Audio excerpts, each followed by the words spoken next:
108 minutes to quarantine failure. Master caution. Reset. No current alarms. Vault temperature within normal parameters. Vault pressure within normal parameters. Vault humidity within normal parameters. Vault integrity test report secured. 5, 2, 1, 0, 0.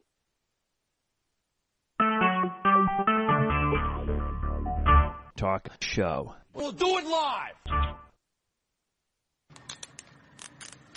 6, 5, 4, 3, 2, 1. Manual override achieved. For station uplink, enter 3, 2.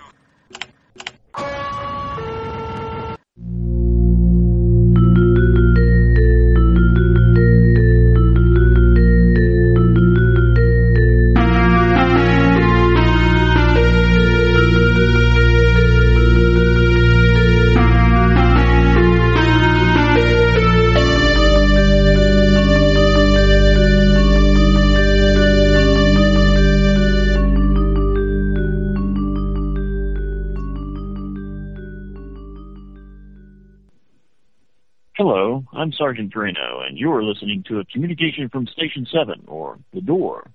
Station 7 is a sociological experiment in progress for members of the Dharma Initiative and fans of Lost and The Walking Dead. So we're going to go ahead and open up our lines for anyone who wants to communicate. Opening communications channel. Waiting. Well, Lost is over. Satellite uplink established. But it turns out, Damon and Carlton's prediction was true. What's really fun is to actually have a character back who is dead, but isn't really dead. When someone dies on Lost, they're dead. And that's really it. Like, we're not trying to be sneaky and they're going to come back as a zombie. Year 7, you're going to regret that zombie comment. I am really going to regret that. Year 7 is actually, the subtitle is Lost Zombies. And it's just everybody who we've killed off over the years coming back and trying to eat It'll be brains. cool. It'll be like Stephen King. When there's no more room in hell, the dead will walk here.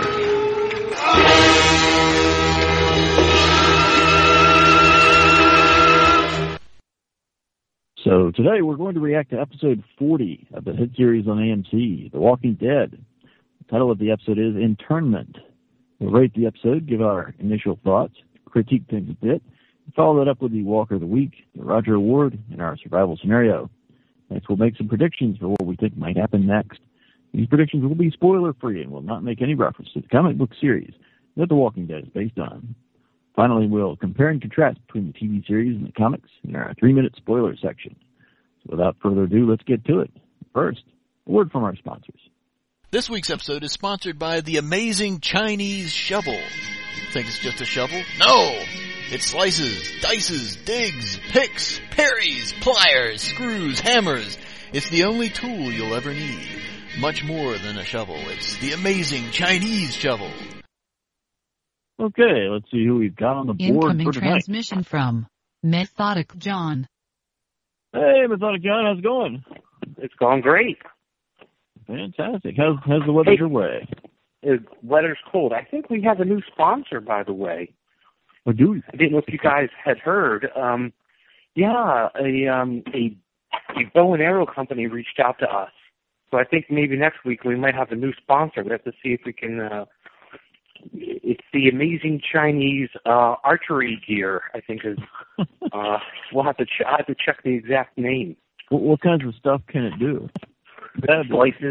It slices brains. It dices brains. It's a brain destroying thing. That sounds awesome. Okay, who else we got up there? Incoming transmission from Mr. Bad. Hey, Mr. Bad, how's it going? Oh, excellent, Sergeant. How are you doing? Oh, not too bad. This amazing Chinese crossbow sounds pretty interesting. You know anything about that?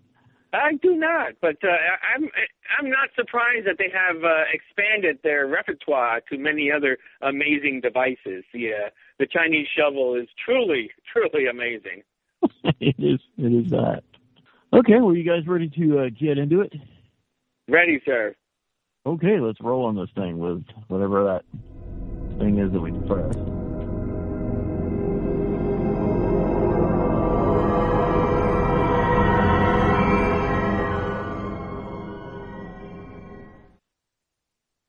Internment. See, Rick is driving back to the prison, giving us the crazy eyes as we focus on Carol's watch on the seat next to him, and a zombie lying on the side of the road being eaten by a dog.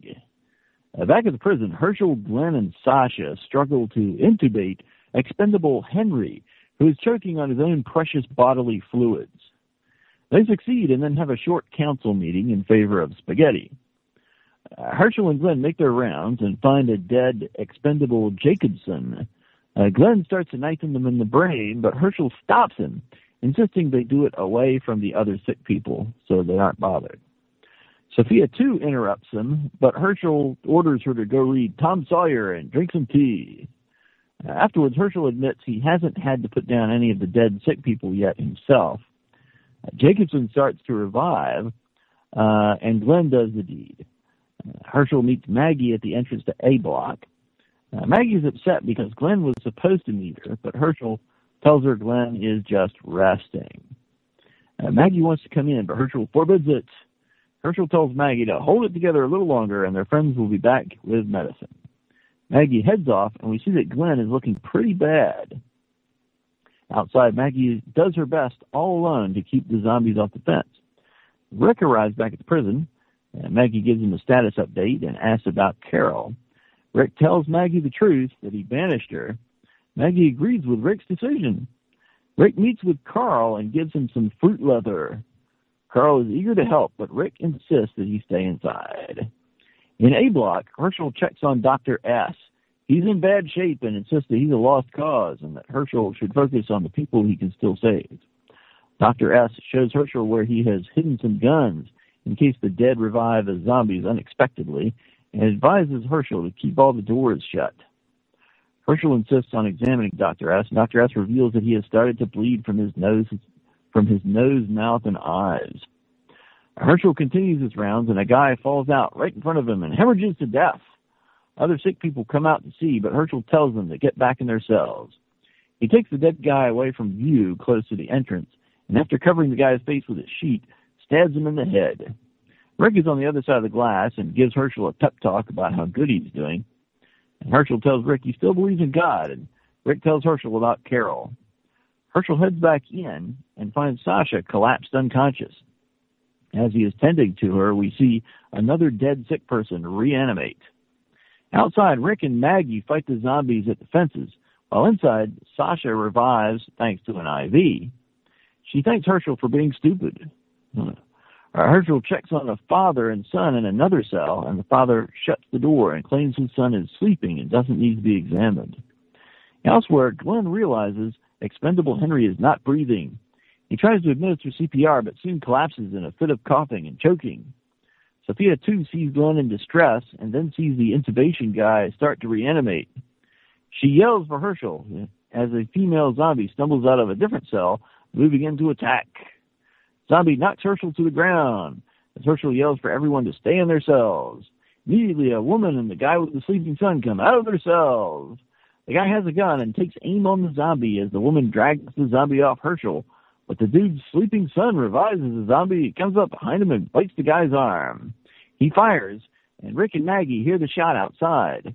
Rick tells Maggie to go check it out, while Rick recruits Carl to help him at the fence. In A block, the shit is hitting the fan. Zombie son is eating his dad. Zombie girl is trying to stand up, but there is slippery, wet blood. Henry reanimates with the intubation thingy still in his face, and Sophia, too, starts calling him like a pet. Here, Henry. Here, boy. Sophia, too, trips and falls down. Yeah. Sophia, too, trips and falls down, and Zombie Henry goes after her. But Herschel arrives in the nick of time, grabs Zombie Henry, and tosses him off the balcony.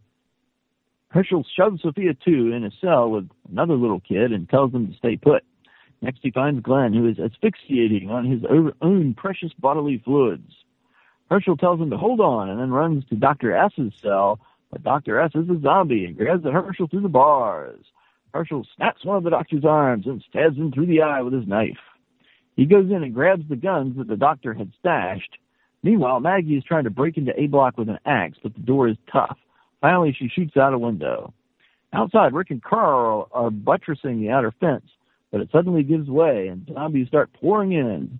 Rick and Carl manage to retreat behind the inner fence, but realize it won't hold for long. Rick finally thinks about backing a bus up to the fence, but it is too late for that. Rick and Carl grab a couple of M16s as the inner fence gives way and start firing on the zombies in a 3-round burst mode. Inside, Herschel gives another performance of his famous magical shotgun act, blowing away zombies, when he sees that Glenn is close to death. Herschel runs to zombie Henry and goes hand-to-hand to get the intubation thingy back. Maggie shows up and manages to boom headshot without hitting the bag, and they head back to where Glenn is. Herschel pours alcohol on the thingy and shoves it down Glenn's throat just in time. Sophia, too, shows up to ask if the zombie attack is over, and then plays in a puddle of bloody mucus with her boot. Outside, Rick and Carl have killed all the zombies, no problem, when Team Daryl arrive back at the prison with the meds. Tyrese goes to comfort Sasha, while Herschel goes to Dr. S's cell. He looks sadly at Dr. S's body, reads his Bible for a bit, and then breaks down sobbing. The next day, Daryl asks Herschel where Carol is, and Herschel tells him to go talk to Rick about her. Sean is doing cleanup and invites Herschel to go with her. Herschel says, hell yeah, and they roll out. Rick and Carl taste some of their crops. Outside the prison, a man is watching them. It's the governor.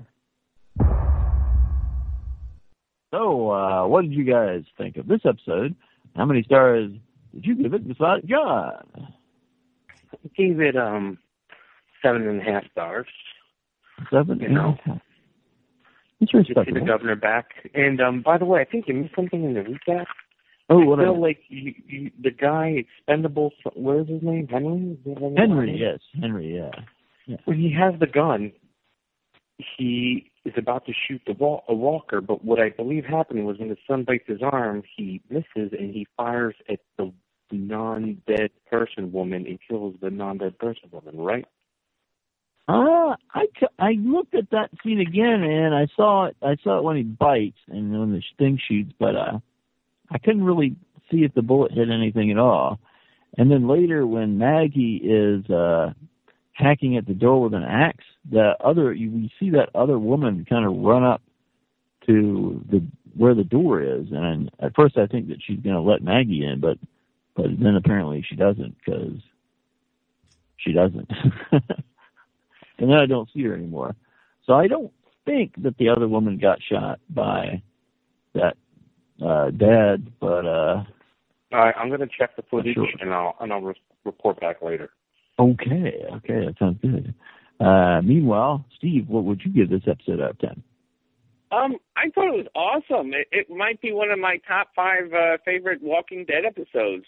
There's Clear, the episode where Merle dies, and the pilot, and this is definitely one of them. I thought Scott Wilson really hit it out of the ballpark, and Herschel's character was just awesome. He not only kept it together emotionally and spiritually and medically, but when the shit really hits the fan, he actually keeps calm. He does everything he needs to do to get at least the best chance. True, yeah. I mean, when Glenn is coughing up blood, he actually remembers, that frickin' zombie has the intubation bag. And then, goes up and wrestles it away from him. And his daughter also has it together enough, even when the axe breaks, she finds a window that she can actually shoot out. The first window she looked at, was one of those metal wire ones, and that definitely wasn't going to go easily. So, people stayed calm, and they got it done. They held it together. Good for Herschel. Yeah, those are some real good points. And that guy is possibly the most unflappable under pressure of any of them. Even when the zombies got him on the ground, and things are looking desperate, he's still saying, "Everybody stay in your cells." Good point. Let's see. I would give this episode. I'm going to give it an 8. I'm kind of hovering between 7 and 8. To me, it was another pretty good episode. For some reason, it didn't. It's not a perfect episode for me, even though it's hard for me to figure out why. I don't know. I liked it, but I don't know. There's just something intangible that was missing for me. I'm not sure what it was. So what worked and didn't work in the episode? What were the things you liked and didn't like? I thought, John. What I liked was, I have to admit, I liked seeing the governor because I feel like that's been kind of flapping out there in the open as something that we need to bring closure to. I feel like it's like this thing that we just need to get closure to and move past it. So I'm happy to see him close that chapter of the story. And I would be looking forward to moving past it, yes. Yeah, and what I didn't like was the last scene with Michonne and Herschel, because it just felt pretty out of type for those characters here. Michonne is like, on happy pills, right? And she's all like, hey! And Herschel's like, yeah, let's do this. And it was just kind of like out of character for both of them. Oh, interesting. So it kind of didn't work so good for me. Okay. How about you, Mr. Bass? Well, I thought the episode started off with a bang. I mean, that was very dramatic when Rick was driving by, he had that intense look on his face, and you see those dogs eating a walker. I thought was amazing metaphor for the bizarre and troubled times they're trying to live through. I didn't know. I was just trying to think whether the dogs would actually eat a necrotic tissue of a walker. But then it occurred to me that maybe they actually spit out the stomach of the walker and were eating like the creatures that the walker had just consumed. But and like I said, Scott Wilson just gave a tour de force performance, and I am definitely afraid that he's going to die because that seems to be the way things work. He gives you best episodes, and then they kill you off. Just to quickly summarize, I like the whole character of the show inside the tombs in that valley of death. That little those horrible cells where everybody was sick and dying, and Herschel's just running back and forth with that lantern, the only symbol of hope through that dark place. I just thought that was cool. And for me, for what worked, I mean, I got to go with both you guys. Herschel's performance. I mean, he really carried this episode, I think. The only thing that really didn't work for me is, I know we've talked about this before, how kind of ridiculous it is that they don't seem to have any way of securing the various cell doors.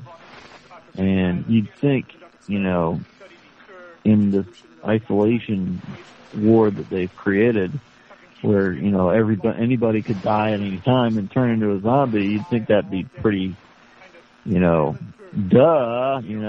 everybody stays secured in their cell and they aren't able to just walk out whenever they want to. I mean, at the very least, I would think they'd put a carabiner on there, something that a zombie wouldn't be able to open. But maybe a person could. And if they had done that, I mean, they wouldn't have had the situation that they had this episode. So that kind of bugs me a little bit.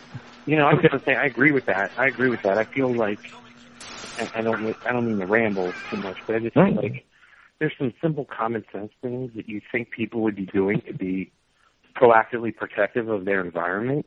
Right. And it's just like, hey, we could all be sick and dying, and if we die, we're going to turn into this killing machine. Yeah. So, why not lock the cells? I totally agree. And the same thing with the father who said the son is not sick. Hey, listen, I love my kid. I think I would just be like, yeah, he's dead. And just lock us both in, and we're just going to die together. Or I'm going to say, he's dead, get him away from me. I'd like to live. I mean, you know what I mean? I just felt like that was weird. And for the record, I went back to the footage. That woman gets shot in the left, just the left breast. You can see a little blood splatter. It's around 33 minutes. Oh, wow, okay. Now, is that is that the same woman we later see running around when Maggie's trying to get in? I didn't go that far, but that's the woman that's trying to pull the walker off of what Herschel on the ground or something like that. Oh, okay. So she did get shot by the gun. She got shot by the gun, so she's probably the same woman at the end who's a walker, right? And doesn't let Maggie in. Is that the deal? Well, it looks like she's not a walker, because at first I thought the lady was actually warming up to open the door for Maggie. But the scene changes before that has a chance to happen, and then when we go back to that scene with Maggie, she's still shut out, and she has to go to a different window and shoot that out instead. All right, I'll go look into that in a few minutes. Okay. So you must have had the same impression I did, that dude's son was, in fact, already dead, and he knew it, and he was just going to die with his son type of deal? Yeah, I mean, except he clearly doesn't, right? He didn't shut the door. Yeah, well, he shut the door, but I guess it wasn't locked. Exactly. Or he shut the door, but then when Herschel gets attacked, he comes out with the gun and leaves the door open behind him. I just took it that he couldn't bear to shoot his son and, waited too long to deal with it. I don't know. I can't really think of what the guy had in mind. Like, was he just going to wait until his son reanimated and then shoot him, or was he planning to die with him?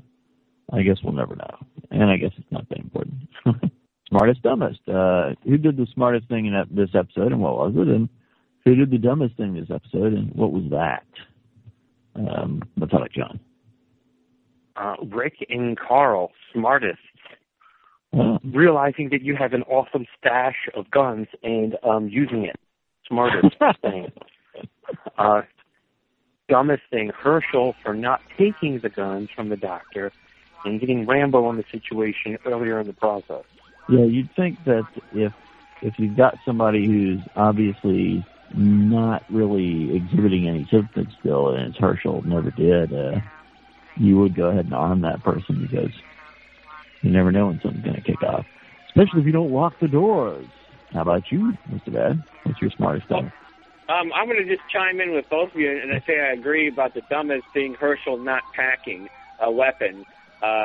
Given the nasty state of affairs and how sick everybody was and dropping off, dying left and right, they all should be carrying a gun of some type.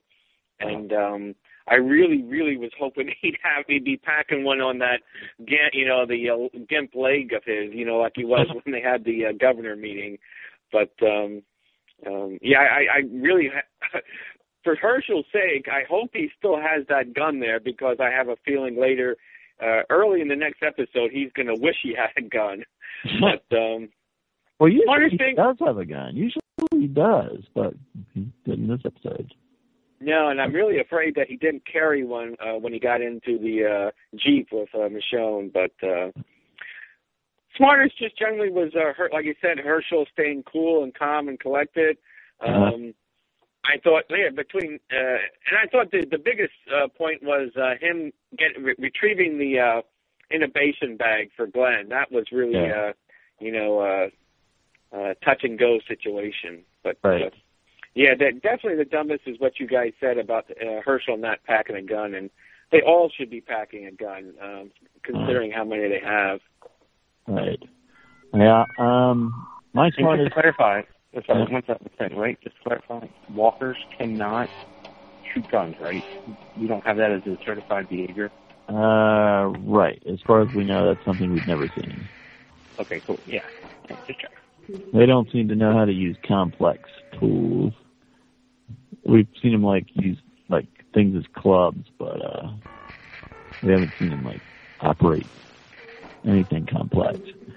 I guess one could shoot a gun by accident if somehow it had one in its hand, but it wouldn't really know what it was doing. Let's see. My smartest is the same thing as Steve's. Reusing the intubator thingy. Although, man, I sure wouldn't want that thing down my throat when it had just been down the throat of a zombie, but I guess you gotta do what you gotta do. And my dumbest... It's not like he was a real zombie. I mean, he had just turned, so it's not like there's any really necrotic tissue there. And Herschel, I think, did actually hose it down with some alcohol. Yeah. He did, yeah. And my dumbest is actually related to Methodic John's smartest. I found myself like yelling at the TV when Rick and Carl break out the M16s and start taking out zombies, but they're using like 3-round burst mode, and the only thing that really counts is headshots. So the only thing 3-round burst is going to do is waste 2 bullets every time you pull the trigger. And, you know, they're not making any more bullets. So to me, it was just really silly that they would use burst mode to take out those zombies. That's definitely not what that's for. I guess that's it for that. Questions this episode raised. Do you guys think that Glenn is going to be okay now that he's had a zombie tube down his throat, or might he be infected now? What do you think? I think Glenn will pull through. Maggie, he's not going to leave Maggie alone in the zombie apocalypse. They're going to stick together for a while longer, I think. Okay. And something that occurred to me was when Rick and Carol were on their run, they did find some medication, didn't they? Yeah, they did in some of the bathrooms. Yeah, they did bring some back. Yeah. But when he got back, I didn't really see him give any medication to Herschel, nor did I see Herschel use any on anybody. I think they didn't see it. That's my thing. Okay. That could be. And the only other question that occurred to me is, well, it seems like quite a few of our red shirt types are now dead. So who do we think who's actually left at this point at the prison? Who do we think has survived? Anybody want to try and list him? I think number-wise, they were probably up to close to maybe 40. And I think in the initial, a couple people turned and then they killed about 9 people. So they may have lost close to 10. And then Karen and David, get shot. Carol leaves. That's like 12. And I think they lost between 9 and 12 this night between, like Methodic John said about the one guy shooting that woman and then people dying and turning into zombies. And so they got to be pretty low. I mean, they did show in the in that cell block where all the sick people were, there were a lot of people there. There were some kids and some other people on the second floor, too. So I think there must still be at least, maybe a dozen red shirts left. But I think they went through almost half, if not 2/3. Yeah, because the only people we really saw after it was all over was, I guess, Sophia, too, and that little boy that they shut her up with, who we've never seen before, and Sasha, of course, and then just our regulars. Yeah. Now Carl was guarding some other children, and you got to figure there were a few maybe non-infected adults somewhere, but they never showed you those, and if there were any non-affected adults, they weren't doing anything. So there weren't very many of them. But I don't think so, because Maggie was it as far as being a non-infected adult holding the zombies back on the fence. And it seemed like when they were putting the kids and air quotes elderly into the admin building, that was basically just Carl and the kids, and Herschel was like the only elderly guy that really qualified, it seemed like. So I think that's it as far as the adults go. But there might be some more red shirts in the A block. Anybody got any quotes that they liked for this week? I got one if nobody else has one. I'll go first. I had a quote. Let me just find it in my notes. It was just when Herschel goes to Sasha and Glenn, I think, is there. When he's talking about this is an impromptu a council meeting. I moved Spaghetti Tuesdays is moved to every Wednesday, and first we have to find some spaghetti. But I just thought that was, you can still pull out the dumb jokes even when everything's turning to crap. Got absolutely no reaction from Glenn and Sasha on that. No, even didn't crack a smile or nothing. Guess they don't like spaghetti. I guess not. I put what Carl said to Rick. He said, "You can't keep me from it, from what always happens." Thought that was pretty good. Yeah, that was good. How about you, John? You got anything, or shall we move on? Move on. I had nothing to say. Okay. Did you have you ascertained whether that lady shows up again when Maggie's trying to get in, or still? It definitely looks like a different woman. The woman it is a different we woman. see, it's Maggie, is like an older looking woman. I'd say maybe like 15 years older than the woman that gets shot in the chest by what's his name. Oh, so okay. I think definitely want to go out and put my rep on the line saying it's a different person. Oh, okay. Good deal. All right. Good to know. Okay, I guess we're ready for the Walker of the Week. Walker of the Week. Okay, this is the award we give to our favorite Walker of the Week, or some character we think behaved in a manner no better than a Walker. So, what do you got, Methodic John? I'm going to go with the Walker son that fights his father and turns his father, and which causes his father to shoot somebody else. That's just a good cluster. Okay. All right, yeah. Can I say clusterfuck? Absolutely you can. I don't know. Try it. Let's find out. Clusterfuck. You made it. Sorry, a little late on the buzzer there. Yeah. Buzzer? Late. What buzzer? Okay, Mr. Bad. What do you got? My Walker of the Week, I was tied between the intubation, Miss Henry, who I just love Lizzie going, Henry, here, Henry. And I really wanted to give Walker of the Week to Bob, because I am so convinced now that Sergeant Drano accurately predicted, that Bob is the governor's mole. But he didn't see Bob at all, so it's hard for me to actually give him an award in this.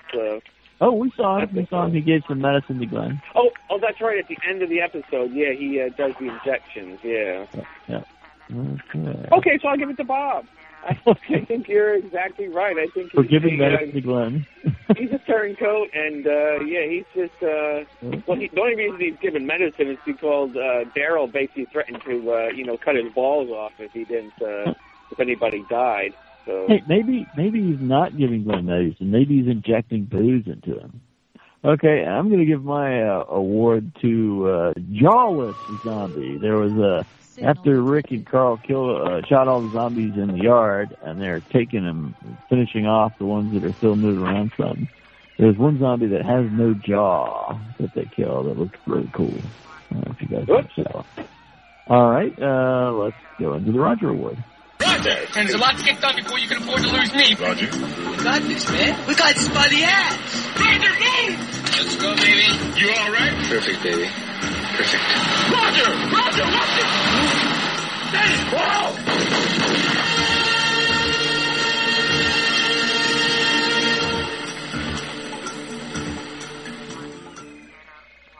Okay, this is the award we give each week to the character who we think kicked the most ass, a character who we think might at some point possibly get killed off during the course of the story, or maybe even did die during this episode. I suspect there's not going to be a whole lot of variety in our awards this week. Let's find out. Who gets your Roger Award? What about it, John? Well, I feel like I got to pick somebody that isn't the fan favorite at the moment. Darn. You don't. I'm not. Technically speaking, I guess I got to say Herschel. He did kick. There you go. Strong on that. Yes. Yeah. Yes, Herschel. Herschel wins the landslide. There we go. Okay. I would almost want to say, in this episode, I think he actually may be the all-time Roger Award winner. I'm trying to think back to someone who kicked more ass and saved more lives and risked more. I mean, he risked his own life by being in that disease-infected area and ministering to people and shooting zombies and doing everything he could to keep up their spirits and that's hard when you're dirt tired. Just the chore of picking up a dead body so that you don't, other people don't see you stab them in the head. I might just throw a blanket over him and leave him in the cell. I like that bit at the end where Daryl tells him that he's like a tough son of a bitch or something, and Herschel's like, "Yes, I am." Okay, let's roll on. We're moving right along into zombie behavior. I'll take your questions. There's a man going around taking names. These creatures cannot be considered. They prey on humans. They do not prey on each other. These creatures are nothing but pure, motorized instruments. We must not be lulled by the concept that these are our family members or our friends. They are not. It's out by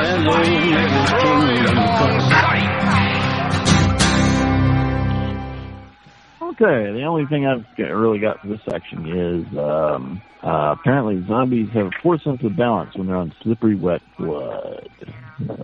The one that was on trying to get Herschel after that lady pulls the zombie off of him, zombie seems to have trouble getting up again because too much slippery, wet blood down there. Actually, I think that's an interesting point because I give the zombie too much credit for a sense of balance because I think that would be the one saving point of fighting a zombie is that you wouldn't think they'd be very coordinated and that their muscles and nervous systems would not operate particularly efficiently and that they might fall over a lot and stumble on little steps. That might be a big advantage, but especially when a horde's coming after you, hopefully a couple will fall down and they'll pile up, but you don't see that very often because it's not very dramatic. But. Actually, I just thought of another thing, kind of odd. After Rick and Carl took out all those zombies that were coming in through the gates, there's quite a few of them that were still, moving around, but not moving around very much. They were just kind of helpless on the ground while Rick and Carl finished them off. And I'm not quite sure what to think of that, because ordinarily, right, I mean, if you don't hit it in the brain, it's just going to keep coming, even if you, take a leg off, it's going to keep crawling around towards you. So what did you guys think of all those zombies that were just kind of laying helpless on the ground? Did they all get shot through the spinal cord or something? Any thoughts on that? I was just going to say, my take was they got shot in, maybe one leg so that they didn't have both legs. They were partially mobile. That was my take. I didn't analyze it too much after all this was to show about the rise of the undead, right? So that's no excuse. Okay. Or maybe the brains were damaged enough so that they couldn't move around. But no, we can't do that. It's all or nothing. It's either their brains are good or they got shot. You can't have a partially shot brain. Because, look, what then it's well, they got stabbed in the wrong part of the brain, right? Yeah. Not on the precipice. So, no, it's if you get a headshot's a headshot. Boom, done. Yeah, I would disagree. I always wish that they would have made it harder to kill the zombies because Jenner sort of makes it clear that the only part of the brain that gets activated is the brainstem, which is really far down, just above the spinal cord. So, shooting someone in the frontal lobe and blowing their brains out actually wouldn't do very much if that part of the brain is just necrotic tissue and it's only, that little bit of the that's governing their movements and hunger that's functioning. But well, when you get hit with a bullet, though, it creates kind of a zone of fluid shockwave effect. it kind of expands outward from where the bullet actually is. So it's still pretty reasonable that no matter where you hit him in the brain with a bullet, at least, it's going to kind of jellify everything that's in there. That's certainly possible. Yeah, I just, with the hand weapons, like stabbing him through the eye, I thought, and they die almost, the zombies, drop almost as soon as they get, stabbed or shot. I guess for myself, I'm going to just have to rationalize that maybe all those other leftover zombies just got hit through the lower spine or something with all those extra rounds they were putting off with their ridiculous 3-round burst mode. I was going to ask what people thought of the opening scene when they saw the dog beating that zombie. I was weirded out by that. I didn't. I've seen dogs do some really stupid stuff. I've seen them bury like bones and dig up these rotten smelling bones months later. But well, I'm trying to think. Can dogs be carrion eaters? I don't think they are carrion. They're scavengers. They will eat, things that are freshly dead, but I didn't think that they would actually eat carrion and, things that are really necrotic. And maybe that was one of those cadaver sniffing dogs. I am reminded of the guy in season 2 that got infected and so he hung himself, and then things came along and ate like a lot of the meat off of his lower legs. Right. I just assumed that was other zombies or walkers, yeah. Well, wait 1 second. Just to clarify, when I saw that guy laying on the side of the road being eaten, I thought that was like, he kind of reminded me of the person that Rick sees when he's driving around. I don't know how many episodes ago it was, where it's like this guy was like a hitchhiker and the backpack guy. The backpack guy. It reminded me of the backpack guy. I don't know if that was it. I almost felt like that was like, I don't know, to a certain degree it was like I felt like they were trying to make it remind us of the backpack guy. Like, especially with the whole Carol thing, right? It's like Rick turned backpack guy away, and he was like Walker fodder. Oh, we're thinking about Carol. There was definitely some back and forth between the guy on the side of the road and Carol's watch. Yeah, my take was just kind of Rick sort of reflecting on what he's done to Carol and just driving home just how horrible and dangerous this outside world is. Maybe having a few second thoughts, maybe? I don't know. It's definitely a dog-eat zombie kind of world out there. It is literally that. Yes. Okay, anybody got anything else, or shall we move forward into the survival segment? Give me that dog. What do you mean? I mean, give me that dog.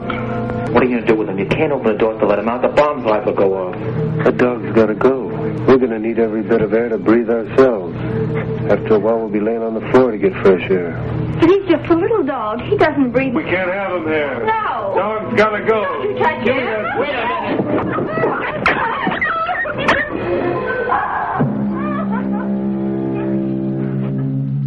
Won't do you any good to cry. It's all over. In a little while, you'll be thanking me. Get rid of that dog and help an awful lot. Oh, my God. You'll be glad we don't have that extra pair of lungs when you're laying here gasping for breath. Okay, the scenario this week is you are in the same position as Maggie. When you hear the shot from outside, you run in and you've gotten to the quarantine door where this disease is supposed to be contained inside, and you see that all hell's breaking loose in there. Zombies are attacking the sick people. And in the show, she's pretty, there's no hesitation. She's ready to open that door and, expose herself and essentially the area outside to that disease. What would you get? Or what would you do with that, John? Trying to think, does she know her father's in there at this point? Right? She knows. Yes, she does. Yeah. All right. Well, then, given that, I think if I knew my father was in there, I think I would do anything to break in. Basically, if you can't get through the door, Glenn's in there too, so your significant other is Yeah, there. yeah, exactly. So if you're doing that, I think it would be like smashing in doors, doing what you got to do to get in there. Definitely. Okay. Incoming transmission from Mike. Oh, hey, is that Michael? Yeah, hi. A little late to the party there, Michael. Yeah, I'm actually at a fire with like 8 people right now. Oh, cool. You're at a fire? Yeah, Steve, you know the fire back in Dad's Yeah, house. the fire pit. Yeah, my brother's got his own fire pit. I told you about that. We burned Christmas trees on Easter. Yeah. Is it like a cross shape that you've got now? No, it's like a square. Sort of an effigy, that type of deal. No, it's a simple fire pit. No metaphors there. Okay. Cool. Did you were you playing your guitar for anybody, Michael? No, I wasn't. Oh, you play the guitar? No, I wasn't. Yeah. I just wanted to call in because I thought this was a really good episode. Yeah, it was really good. Do you want to give us your thoughts on some of the different categories and stuff? Like, how many stars would you give it? I give it 9.5 stars. Oh, okay. What did you like best about it, and was there anything you didn't like about it? I like Rick and Carl like shooting up all the zombies. Uh-huh. I'm glad the fence finally fell. I mean, or more or less like got broken through because it was kind of unrealistic that the zombies were being held out the whole time. All right. I just like that, and I also like the governor at the end. I thought that was really cool. Oh, okay. Was there anything you didn't like? I thought the conflict inside when like everything was hell was breaking loose inside Cell Block 8. I thought it was good, but I thought it could have had some improvement with like, cause I thought it was a little too predictable. Like you knew who was going to live, you knew who was going to die. Uh-huh. I don't know. Okay. Maybe they could have killed off one like main character and they're just spinning around. Well, it killed off Dr. S. Isn't he a main character? Nah. Now, how about smartest, dumbest? Who did the smartest thing in the episode? Who did the dumbest thing in the episode? Smartest? I think smartest was Herschel, who was actually going around and keeping. But I think Herschel's going to get the smartest and the dumbest award. Really? Smart because he had like those face masks and stuff, and he was like, he knew what he was doing, like keeping them alive. But he was dumb because he's like, all right, everybody, close your cells, and like he didn't have any locks or like anything. He was just stupid. Like zombies come and they just open the cells. One thing that bugged me was Rick and Carl using burst mode on their rifles instead of just single shots to the head.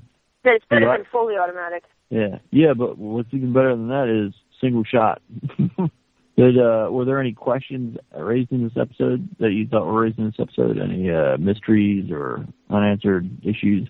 Well, obviously the governor at the end is questionable. Like, ooh, what's going to happen? Very true. Yeah. Apparently he's going to stand around while things catch on fire. Yeah. In one preview. Yeah. No, I don't really have any questions. I think a lot of stuff was answered this episode. A lot of things went well, except that. The only other question I have would be what they're going to do about the fence now that it's like broken. Right. Now that the fence is broken. No. I think they'll probably just fix it, but we'll see. Yeah, probably. It's like there. I kind of got the impression that it was fixed the next morning. Did any of you guys get that impression? Because it almost seemed like they were back to business as usual the next morning. That would have took a lot of work, but certainly would have been the smart thing to do is to try to get it repaired as soon as possible. Do you have a Walker of the Week for us, Michael? Maybe the one that Sophia 2 was dragging away.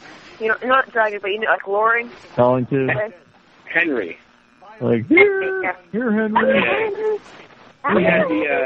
He had the bag in his mouth, the intubation bag, or. Yeah. Oh yeah, then Herschel went and pried it off him. Yeah. Whatever, or like they shot it or whatever. Yeah. And who gets your Roger Award? Definitely Carl and Rick. Oh, okay. Oh, well, I mean, I don't know if they're gonna die, but you think they might get killed? Governor might do some bad stuff, might put them in jeopardy. Okay. All right. I can't believe you dissed Herschel, Michael. He was the hero of the episode. Well, he was he's pretty smart, but he doesn't have that much common sense. He should have been packing a gun 24/7, as far as I'm concerned. Yes. Yeah, there should have been guns in there. Like when the guy had the gun in there, he acted like it was a surprise, and he ends up using it. And let's say you're in Maggie's position when all hell's breaking loose in there. Do you do what she did? Do you break the door down and go inside even though there's disease in there, or do you maintain the quarantine? I'd break the door down. I don't know why you would stay out there while people are getting eaten alive. Okay. You should worry about the door later. I mean, it's just a door. But it's disease. Screw the disease. They got the medicine. I agree with Michael and Methodic John. I'm going in there. What would you do, Sergeant? Would you maintain the quarantine? No, we go in there too. Okay. Try to come up with something.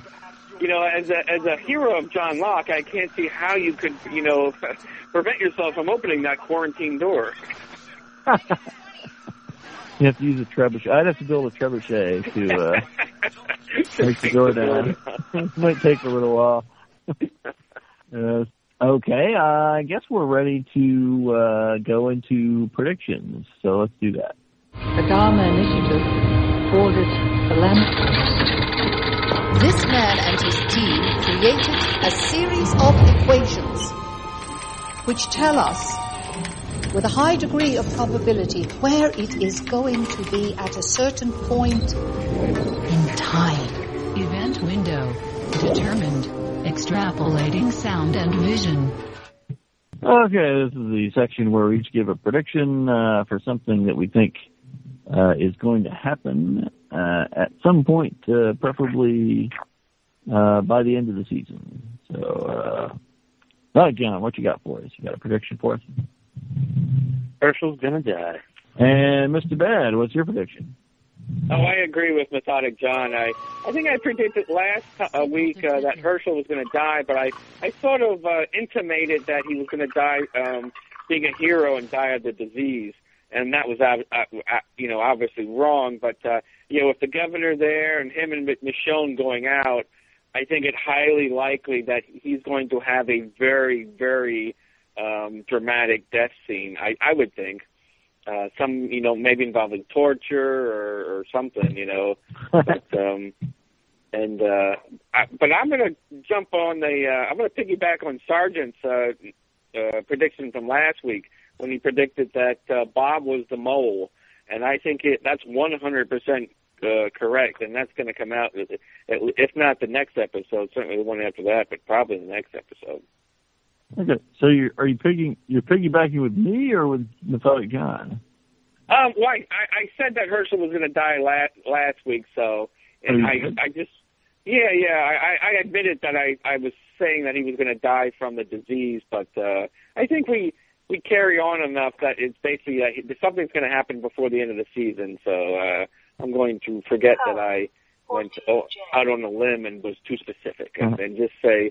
I'm going to go with the clear absolute truth, and that's that Bob is a mole, and I think I'd say Daryl's going to kill him, but I have a feeling Daryl's going to go out after Carol when he finds out she's missing.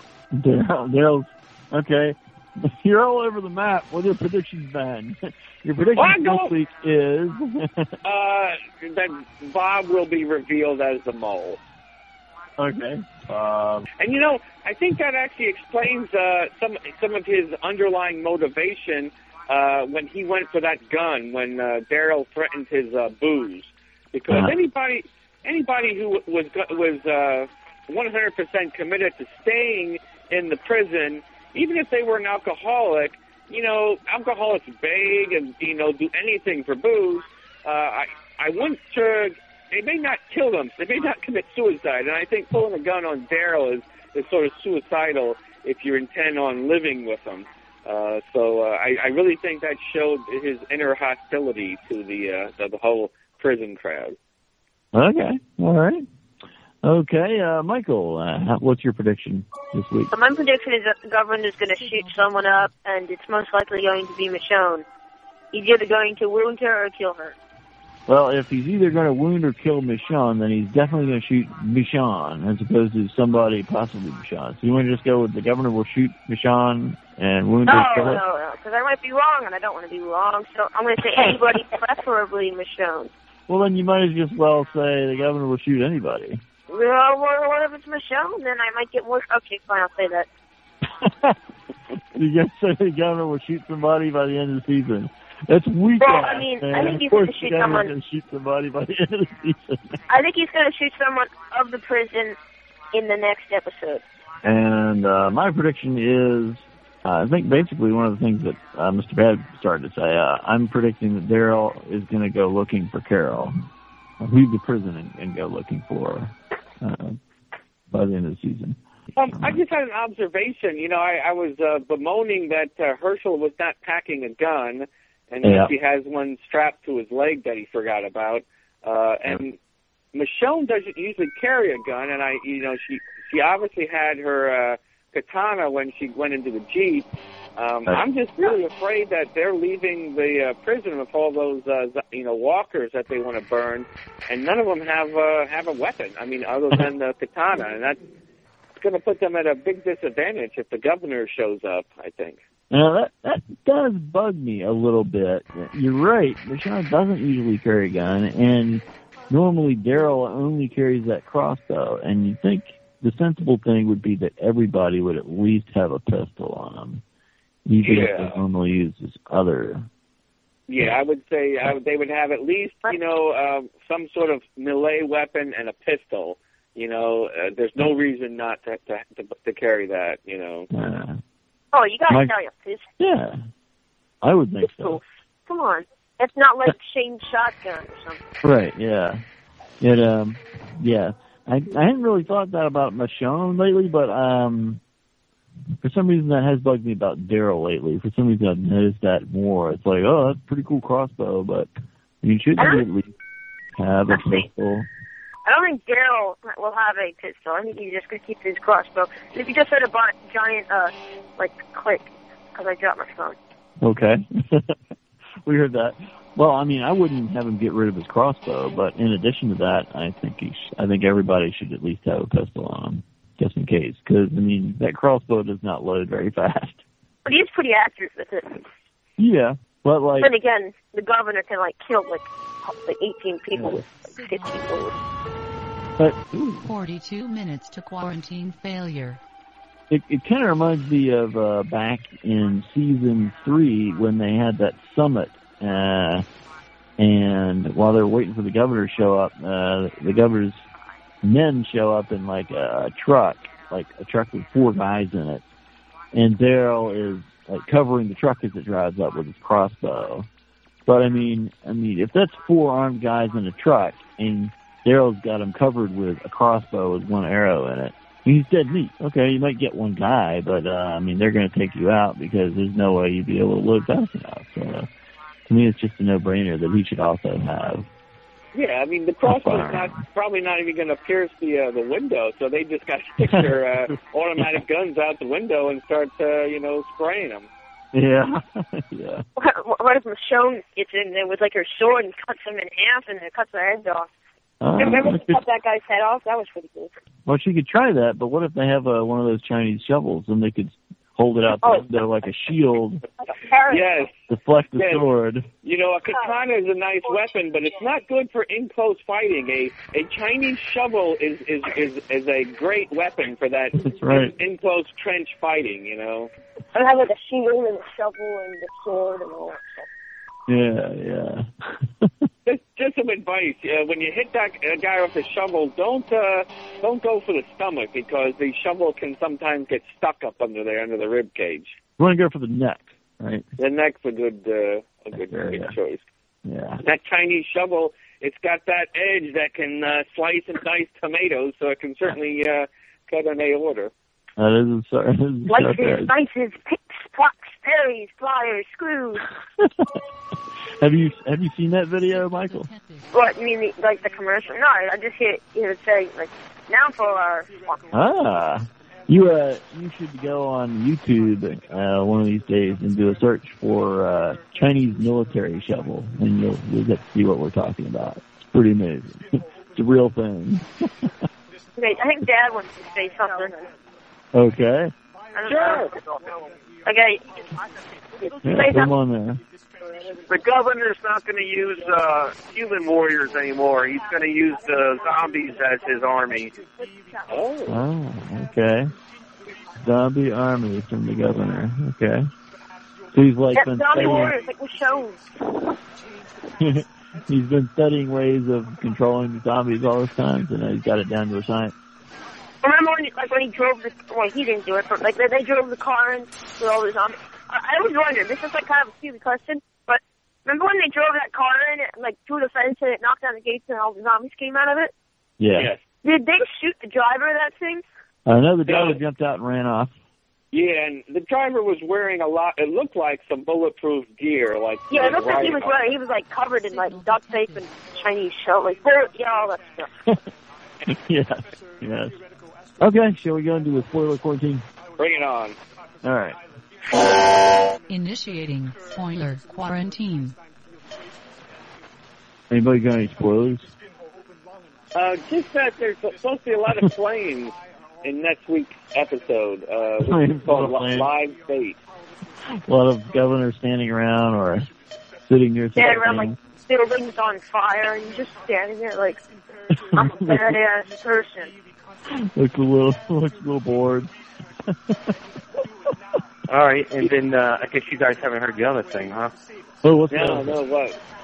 Herschel, his last episode is 2 episodes away, so not next episode, the next one after that. Oh, Herschel's dying! Next week, it's a cliffhanger. Is he going to die or is he not? The week after, boom, he's dead. Oh, they really? Did you know this for a fact? They're going to kill him off? No, I'm just totally bullshitting everybody.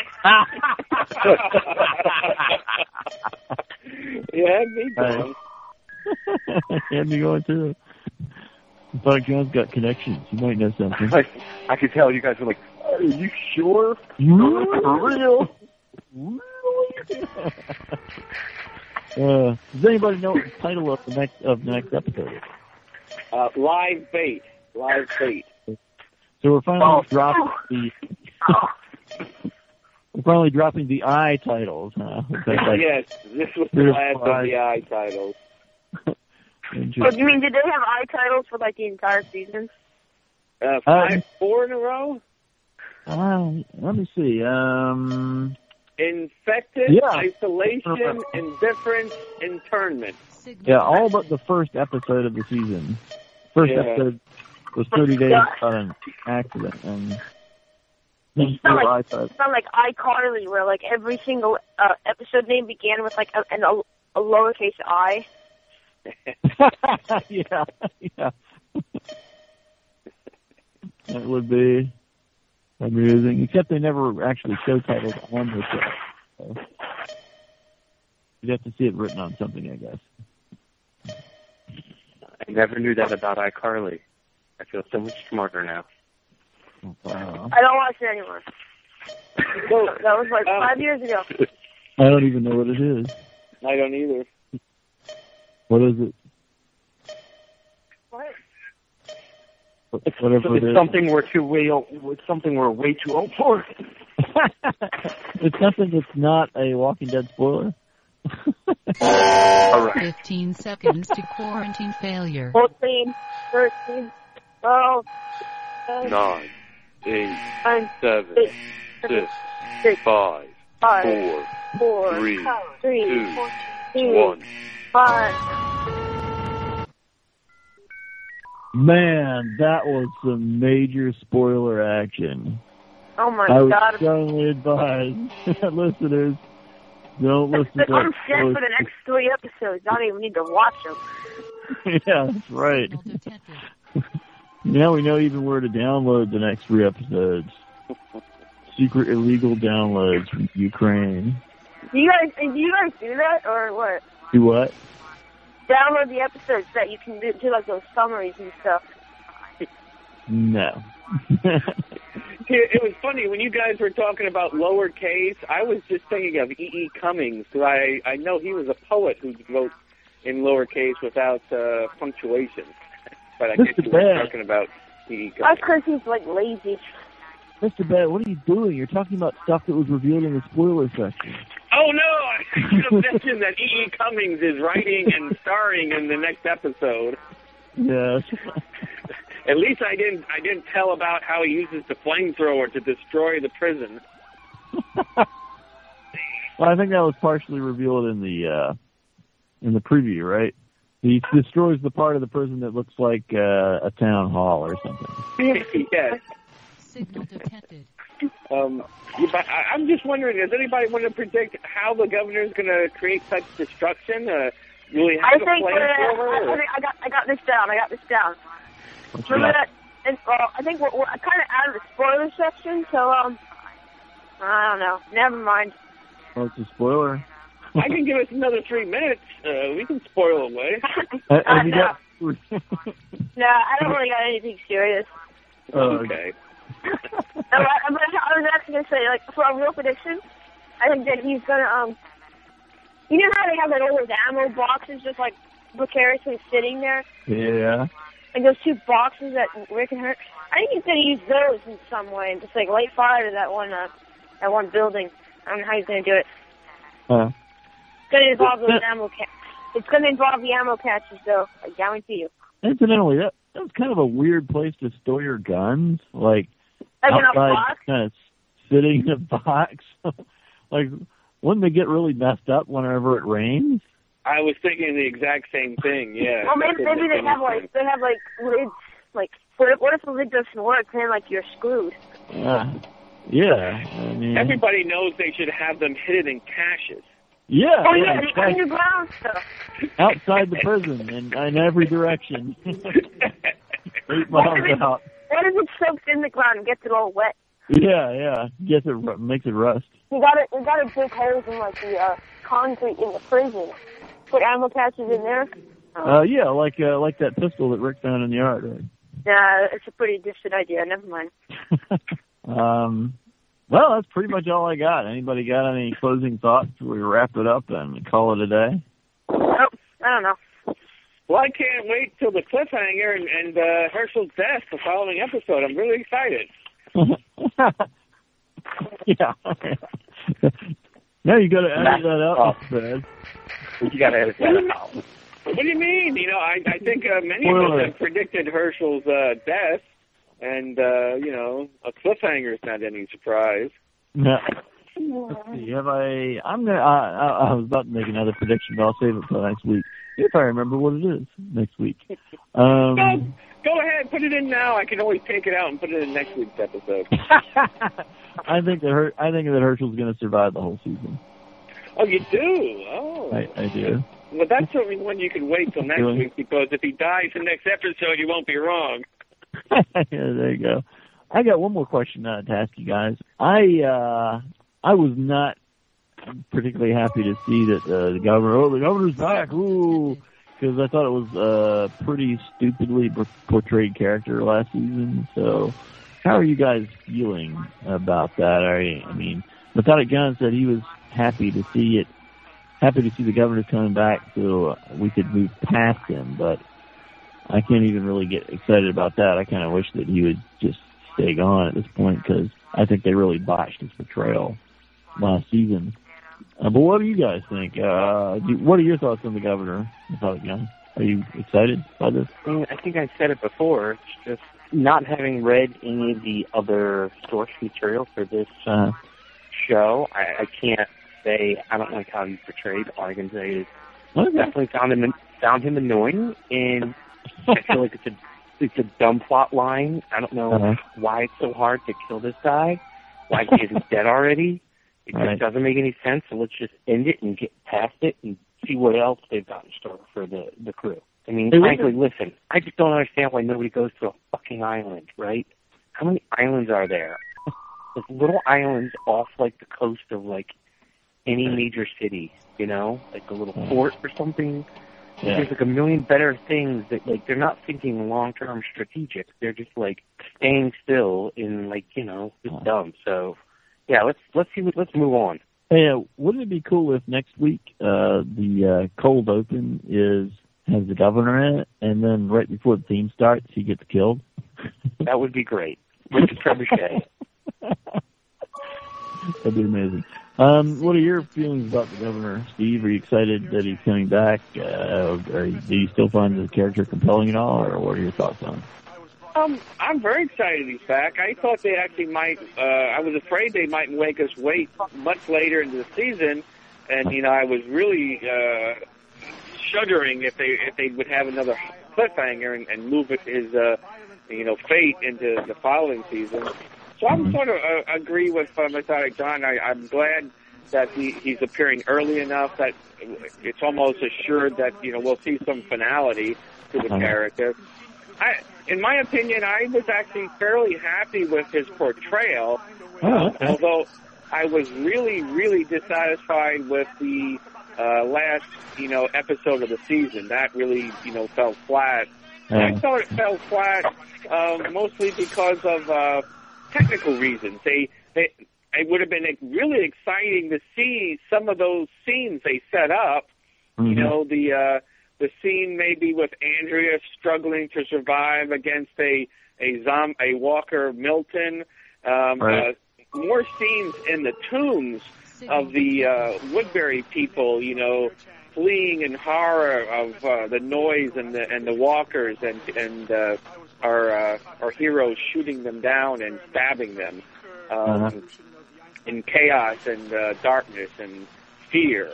That would have been cool. Yeah. But they didn't. They didn't implement that well. So I right. thought, they failed in their implementation, not necessarily in the plot or the choices they made. Although I was a big proponent of having the prison scene arc ending, with them. It's not a spoiler to mention the comic book, so that's I won't say, but. Yes. I'll just say similar to the comic book, the way they did the comic book. Okay. All right. And what do you think, Michael? What did you think of the governor character? You think it's a compelling character, or don't really like him very much, or what do you think? I think I'm kind of glad I had him back. I remember Joey saying, I don't know, it was just to argue with me, but he was like, it was kind of obvious that he was going to be back. Yeah. I mean, I don't really think it was obvious till you started hearing his theme music when it was zooming in on him. You know what I mean? Yeah. But as far as just general the governor, I'm really glad he's back. I think he's gonna screw do a lot of stuff to the prison and just be a new problem now that the infection's gone. You know what I mean? Yeah. This story, a little bit of a plot. I guess I'm just really hoping that he acts smarter this time around. I mean, Merle seemed to smarten up quite a bit when they brought that character back. So maybe they can sort of reboot the governor in some way that makes him an interesting and compelling character for me again. But I just thought he did too much stupid stuff last season, like killing all those young guys and I think he just shooting in the air and stuff. You want to hear what Dad has to say? Sure. Okay. 23 minutes to quarantine failure. What the governor's going to do? Then? Okay, here you go. The governor is going to lead an army of undead zombies. In fact, he's the cause of that large 7,000 mass zombies. So I think he's been trapping. He's been trapping, untold numbers of rats, and has posted, the rats, and is leading them to the. Is that the army that Samuel Tarley saw at the end of season 2? I don't know about that. That's from Game of Thrones. Oh. Samuel Tarley is the fat guy on the northern wall, and he sees the undead frozen people. Yes. But he's given up on the living because, you know, the living talk back. They want to eat. You know, they want to have parties. You know, he wants slave warriors. So that's interesting because he only had a few henchmen who would do his bidding without question. And when he tried to use the people of Woodbury, they were incompetent and ran away because they were afraid. And so it might be interesting if he's smarter, but he has less resources. But the resources he has are, you know, workers will certainly be frightening and unflinching. They're going to do what they start to do. I think he soaked that leather coat in like zombie flesh, so you walk around there. Yeah, I think he's like got entrails wrapped all around him. Inside the coat. Yeah, that's inside the coat. Yeah, wrapped around inside there. He's got entrails. Here's a question for you, Mr. Good. Do you think his two henchmen are still with him, or do you think they're gone and written off the show? Oh, they're with him all right, you know, in adipose tissue. Oh, you mean the zombies now, or? I dropped the phone. Yeah, he's eating them. He's eating them? He's eating them. Yeah, they're stored, they're stored in his adipose tissue. You don't think they'll show up as pets, you know, in chains? No, I think he ate them. Okay. Hey, I just have one more question regarding predictions and the governor. Previously, we were talking about Carol and about whether she would come back this season or next. And I think I actually said, you know, it would be nice to have her come back next season, like Morgan, to give some time and make it more interesting and more unexpected. But now I'm wondering, with the governor back so soon, it might be more interesting to have her come back sooner and do something to help save the people in the prison. I don't know. I think she's got some purgatory time. Oh, yeah, purgatory. Yeah, she's got some purgatory. She might have to do some clearing with Morgan, I think. She'll hook up with Morgan. Yeah, that'd be great. In fact, I think that's where she's going to go. If I was her, I would go to Morgan. Well, I don't know if I should get married to him. She's going to get married. But they're very alike in many ways. They are alike in many ways. They both split nuts and... But, no, I really think Carol's got some purgatory time. Yeah, I think Daryl will actually leave the prison, find her, and then they'll emulate two other people in the comic books who come back and do something to help save some of the people in the prison. I'll save that for next week's spoilers section. Oh, Daryl's fixating on that young chick. What's the young chick's name? With the picture of the baby? Beth. Yeah. Beth, yeah, that is, I think, you know, going to come alive there a little bit. She's been kind of like, her emotions are dead, but I think, yes, I think Daryl's going to pull out her emotions and you'll see Beth, you know, kind of come alive, which probably will spell her doom. No, Daryl's going to stay faithful to Carol and go after his true love. And then she'll die in a glorious hail of bullets as she saves the prison people and kills the governor. No, I don't think she gets to do that. She's in purgatory. She doesn't get to be the hero. That's not how it's going to work. She doesn't get to be the hero. She's off, and you know she might come back, but it won't be as a hero character. What will it be as? Someone who may need to be rescued, maybe. Oh, okay. Interesting. Yeah. Okay. Mr. Good could not be more wrong. Let me just say that. Well, I guess we'll find out. But I'm definitely right about the army of the undead led by the governor. Yeah, he's given up on humans. There's no way he's going to take the humans again. How about cannibals? You think he might pal up with cannibals? Even then, they're whiny. You know, they're whiny. They get hungry. You know, they want to have food. You know, they want to have beds, this and that, and they talk back. You know. What do you think his interest is what's his interest in the prison? If he's given up on humans, I mean, does he want the prison for some reason? Does he just want revenge on these people? Vengeance. Oh, he wants vengeance. Okay. So I got to put out a fire here. All right, and I think we're going to wrap things up. Anybody got any final thoughts? Nope. Nope. Okay, well, as Karen DeGroot herself has written, Careful observation is the only key to true and complete awareness. Your next tour of duty will last 1 week. During that time, 16 minutes to quarantine failure. And during that time, you will observe The Walking Dead, a sociological experiment in progress. What is the nature of the experiment, you might ask? What do the subjects believe they are accomplishing as they struggle to kill a bunch of zombies? Perhaps you, as the observer, can find out. Each time your hate mail is filled with the fruits of your diligent observation, send it to Station7, the door, at gmail.com, and presto, it'll be transported directly to us. Or you can leave us voicemail at 252-377-1087. We encourage initial reactions. Apparently I can't say reactions today. Walker of the Weeks, Roger Awards, whatever you got. We'd like to hear it. You can find us at www.losttv-forum.com, doing a search for Station 7, the door. You can also find us on Facebook at facebook.com/group/ 15 minutes to quarantine failure. Station 7, the door. And, of course, you can find us on iTunes, and we could really use some more reviews there to try and get us a little higher profile than we've had for quite a while. I haven't really pushed the iTunes reviews. Maybe I should. We could definitely use some iTunes reviews. And that's pretty much all I've got for tonight. Thanks for joining us, guys. I hope to see you again next week. And with that in mind, on behalf of the groups, Alvar Hanso, Hans van Hagen, all of us at the Dharma Initiative, thank you. Namaste, and good luck.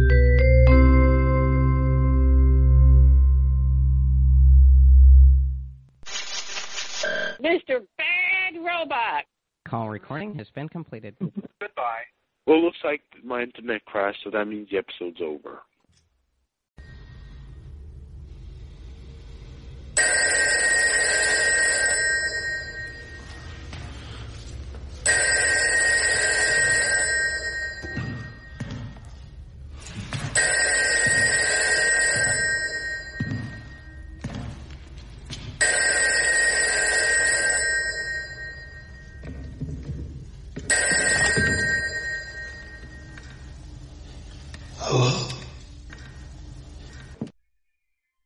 Rick, this is Dale. Surprised to hear from me? Well, maybe not. I hear you've been getting a lot of calls lately. People are always ready to give advice or belly ache about past grievances. Nothing really changes in that regard. Of course, who am I to call the kettle black when I'm calling to offer my own sage wisdom? Not that you really need it. You always knew what I thought of Shane, and it certainly looks like Carol, unfortunately, was following a similar path. Glad to see you made a decision that spared her the wrath of that big guy with the hammer. He looks like to be a man who can hold a grudge. No, I was really calling just to say I think you're doing a fine job. All things considered, I was so glad to see you connect with Carl when you both were able to put away your guns, at least temporarily. You had a little respite for a couple months, and I think that time was absolutely necessary for you and Carl to center yourself. You've got to hold on to your own humanity and compassion and to set an example for your son. But now it's vital for you to step up again and be a leader for your group of survivors. They need your strength and courage and making those hard decisions. You need to support and establish a new morality and code so that their basic humanity doesn't get lost and you drift down that dark road the governor took. I just wanted to remind you that even with all the tragedy that has befallen you, just how lucky you are. You have a roof over your head offering a modicum of safety in this insane world. You have your health and that of your boy and daughter. Good friends who care deeply for you, and many of whom have behaved heroically to safeguard all your lives at great risk to themselves. I was so comforted to see that just how amazing Herschel has been. Ever since he first offered a safe haven on the farm, he has been a preserver of life and hope. I can't overstate how fortunate you are to have men like that by your side. During the recent misfortune with that horrible disease, he shined like a beacon in the darkness. With death literally inching into the flesh of your people, he risked his own life and gave many of them the strength and hope that made the difference between life and death. When things were at their darkest, he never wavered. He kept his head while chaos and death were whirling about him, and he continued to put his life on the line and keep the sickest among you alive. You don't find men like that growing on trees, even in such a fine garden as yours. I just wanted to remind you, what you probably already is absolutely clear to you, that you need to defend and save men like Herschel. You have a number of the group who have shown courage and skill in surviving this holocaust of walking dead. But if you're ever to rebuild your community and retain your humanity and morality, you will need men and women like him who are devoted to life and who are willing to risk their own lives to help the fellow man. Because their greatest gift is that they are committed to keeping alive a spark of hope and joy. Without that compassion and love for life, who among us could face another day on those long, terrifying nights with the walkers ever roaming? How easy it would be to opt out like Jennifer and Jackie did. I'm so sorry to see that you lost those two crazy hippie kids. As incompetent as they were, they too kept that hope and joy of life alive. They saw how lucky they were to be alive and to have discovered love in each other. They too need protecting. Don't let the darkness win, Rick. I know you can do it, especially men like Herschel to support you all. And just on a final note, Otis helped me pen some lyrics just to describe how great a man Herschel is. Here they are.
Superior one-legged vet that's a healing machine for all the survivors. Herschel! Damn right. Who Who's the man that would risk his neck for his brother man? Herschel, can you dig it? Who's the cat that won't cop out when there's danger all about? Herschel, right on! They say this cat Herschel is a bad mother. Shut your mouth! I'm talking about Herschel, and we can't dig it. He's a complicated man, but no one understands him but his patience. Herschel Green.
If you live it up, you won't live it down. So she left Monte Rio's son, just like a bullet leaves a gun. With a charcoal eyes and Monroe hips, she went and took that California trip. Oh, the moon was gold and her hair like wind. Said, don't look back, just come on, Jim. Oh, you got to hold on. You got to hold on, take my hand, standing right here, you got to hold on.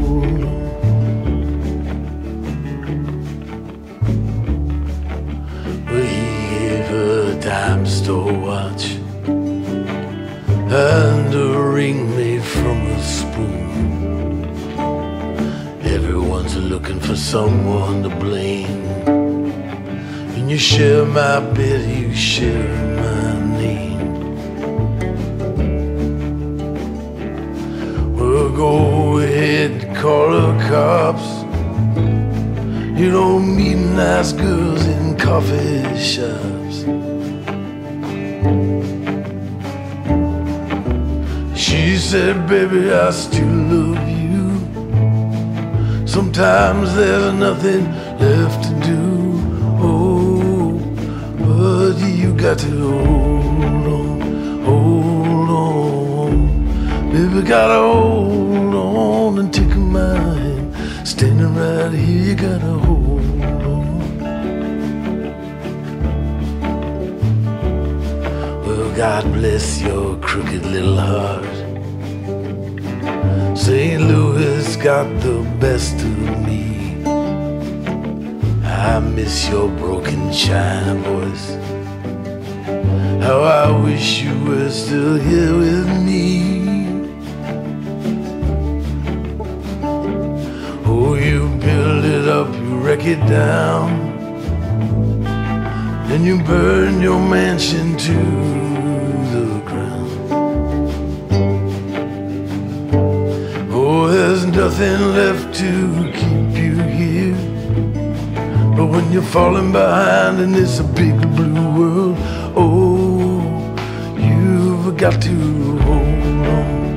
hold on. Baby, gotta hold on. Taking my hand, standing right here, gotta hold on.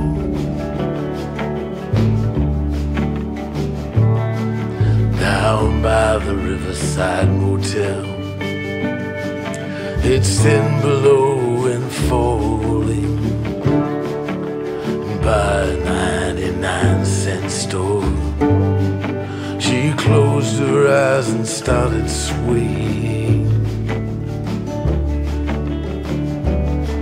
But it's so hard to dance that way when it's cold and there's no music. Oh, your old hometown so far away, but inside your head there's a record that's playing a song called Hold On, Hold On. Baby, gotta hold on to take a mind, standing right there, gotta hold on. You gotta hold on, hold on. Baby, gotta hold on, take a mind, standing right there, gotta hold on. You gotta hold on. Baby, gotta hold on and take a mind. Standing right here, you gotta hold on. You gotta hold on. Baby, gotta hold on and take a mind. Standing right here, you gotta hold on. You gotta hold on. You gotta hold on. You gotta hold on. You gotta hold on. You gotta hold on, baby. You gotta hold on, girl. You gotta hold on. You gotta hold on.